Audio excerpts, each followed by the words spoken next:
मावड्या, मी तुला एक गोष्ट सांगतोय. गोष्टीचं नाव आहे म्हातारी आणि लबाड कोल्हा. तर एक असतो कोल्हा आणि एक म्हातारी असते. म्हातारीच्या घराशेजारी एक झाड असते बोराचं. त्यात रोज भरपूर रात्री बोरं पडायची.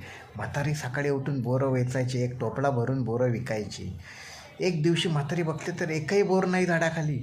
एक कोल्हा रात्री येत होता आणि सगळी बोरं खाऊन जात होता.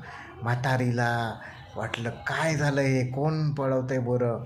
म्हणून म्हातारी एका रात्री झाडाखाली लपून बसली. कोल्हा आला आणि कुई कुई कुई कुई असं करायला लागला आणि सगळी बोरं खात होता. तेवढ्यात म्हातारीने त्याच्यावर एक दगड फेकला.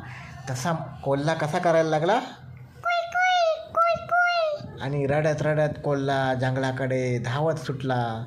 आणि म्हातारीची बोरं म्हातारी रोज टोपला भरून विकायला लागली.